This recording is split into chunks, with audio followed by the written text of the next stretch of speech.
Alright, so here's the 82 FLH electric glide, 80 inch, with sidecar off. You'll notice there's some bracketry down there, and that makes it capable of accepting the sidecar that I have. It's a 99 sidecar with a disc brake. Um, Bike is fairly original, as far as I can tell. Maybe resprayed. Decals are on the outside, so I'm guessing that would lead you to believe it's not the original. But I don't really know much about AMF years, how they did the paint. Um, she's got her war wounds, her battle scars, and areas where previous owners probably could have done a little bit better job. But honestly, she kind of looks awesome. The way she is, not all buffed up as some sort of show queen that doesn't get ridden. She's got 12,000 plus miles, 1,000 of which I've put on since getting her a couple of weeks ago. Those are sidecar miles, so a little harder to come by. A lot of fun. Did some maintenance, did some minor updating stuff, just, you know, getting her ready to put real miles down as opposed to just parades and whatnot. So me and the dog have had a good time so far. Um, putting her to use. Rack is new. Um, Handlebars are 9-inch buckhorns. Those are aftermarket. Updated some brakes.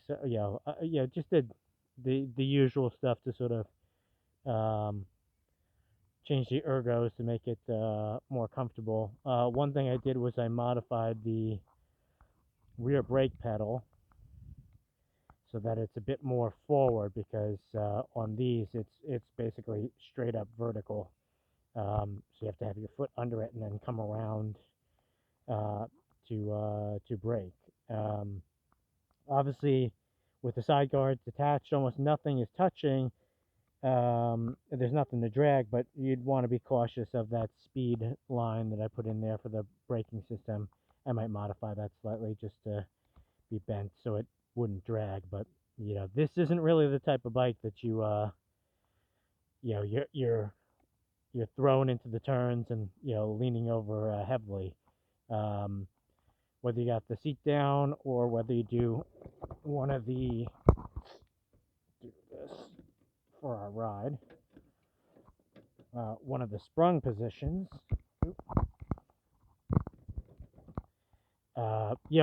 It's supposed to be touring, more of a Cadillac feel, that sort of thing. So she is a lot of fun. Enough power to get you around, get you going, outrun cars that aren't paying attention and whatnot, but you're not setting any speed records, that sort of thing. Um, just vibes, looks cool, feels different because you got a solid mount, stuff like that, but doesn't shake incredibly hard. And we got the what I believe to be the original exhaust on it, which look like they're big until you actually get down here. I don't know if you're gonna be able to see it, but little 1-inch openings, 1.5 inch, something like that. So obviously not too loud. So let's get her started. It's a hot day. We're not gonna need any carb or any choke. And I don't know if you're gonna be able to see it, but I put in a repurposed a wheel, a screw from a CV carb. Changed the threads and whatnot to work in here. So rather than doing a choke, letting it warm up and then pulling out and then going, I can play with the idle speed a lot easier than having to pull the screwdrivers out. So 2 cranks. I'll make sure it's on.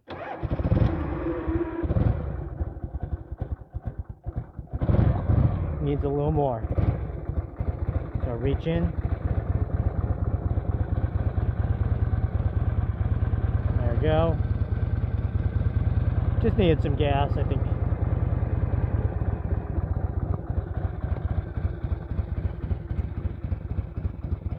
that's how she sounds at startup. I'll probably raise it a few RPMs.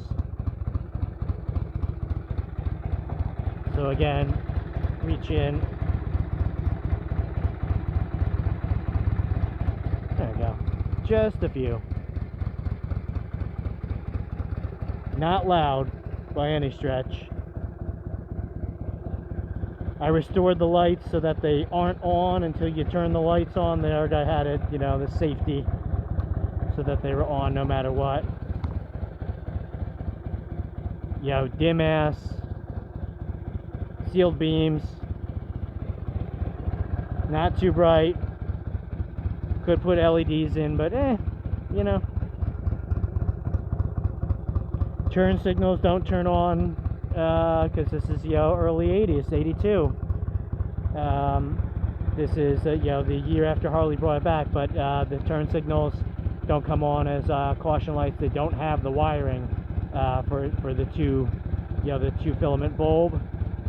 Sure, you could make it that way. And the turn signals themselves, well, this one looks like it's got some modern ones. I don't know when they switched over the hand controls. These are the type where it only blinks as you're holding it down, so you sort of give people a warning, and unless the turn's easy, you let go and do the turn. So I'm not tall, 5'6", 5'7", on a sprung seat. I'm, you know, kind of tippy-toeing, but we'll give this a go. Tuck the mic in the helmet. All right. Hot day to have the visor down, but that's what we'll do.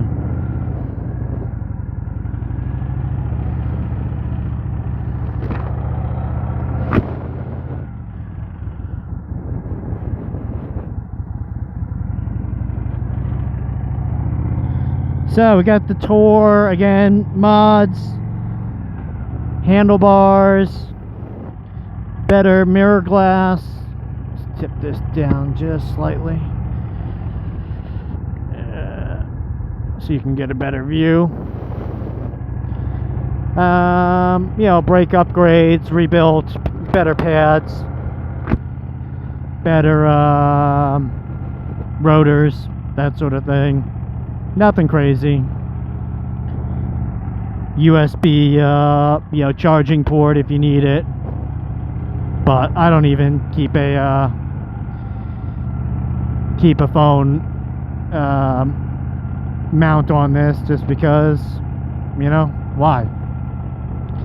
We'll take a pause for a second and get out into the roads.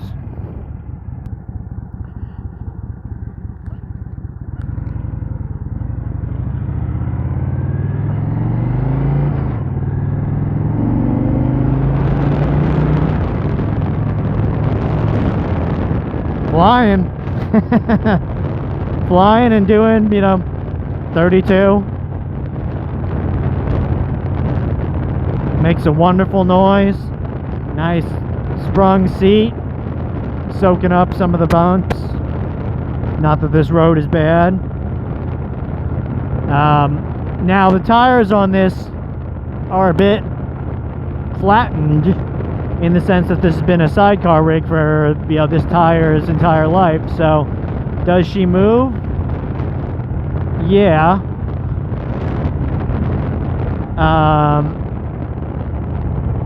But, you know, definitely not as nimble as, you know, the FXR or the Road King that I'm going to review. Part of that is the you know, the tire type. Part of that is the size of the tires. Part of that is that they're, you know, rounded flat or flattened because of being a sidecar. But she still moves. And the thing is, it's so light. I mean, in some ways this feels lighter than the FXR. I don't think it actually is. I think that's kind of because I'm riding on top of it like you do in touring bikes. Wow, going to the turn. Yeah.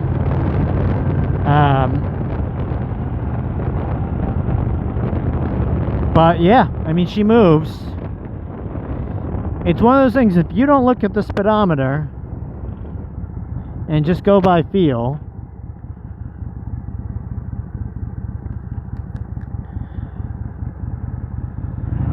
you'll find that you're almost never, we're you know, doing the legal limit. You know, you're almost never breaking the law. And I know there's gotta be some shovel guys like, oh, I ripped mine up, I beat on it like a rented mule or whatever. I mean, fine. Bunch of Loctite and maintenance, and these things all last for forever. It's got quite a bit of torque down low, and makes some wonderful noises, but when you pull on it, once you're actually moving, just I think these things have like 60 horsepower and 80 torque or something like that. Usually it's 1 torque per inch or something like that, maybe a little less. So yeah, let's see. Feel of it, riding it, it's really comfy, it's nice. Nicer than the other 2 bikes? Kinda. Different. Those bikes are doing active stuff. Have, I guess, better suspension, better chassis to do some absorbing. This is just a softer feeling ride. Especially with the seat sprung. But even when it's not, I mean, when I hit some of the same potholes, I don't know, this thing just absorbs it better, probably because it's flexing a bit more.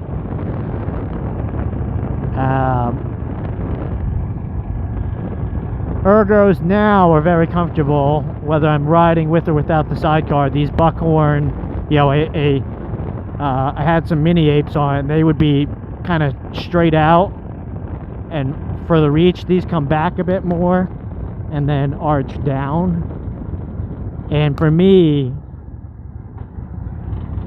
not a super tall guy, that makes all the difference. I was actually getting like a little slight pinch in my back prior. Fix something here.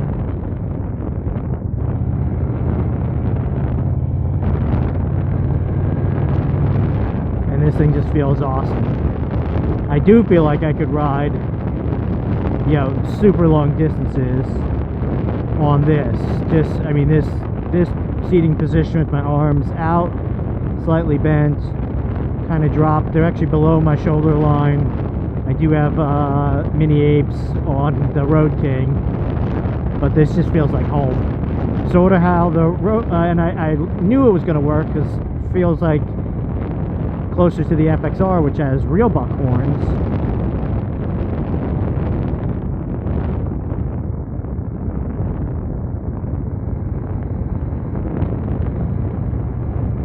But with 4-inch risers. We got an errand to run, so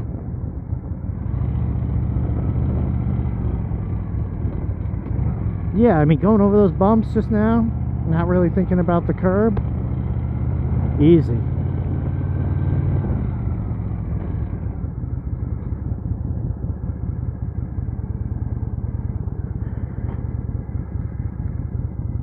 Easy maneuvering. Again, I think the rake on this is a little longer, actually noticeably longer than the Road King, because you'll see the Road King, I mean, is so nimble because the neck is extended, and then the way the forks come down,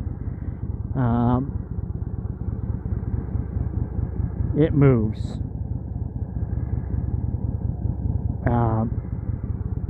So this thing doesn't quite have that nimbleness that the Road King does. but it is a great feeling bike.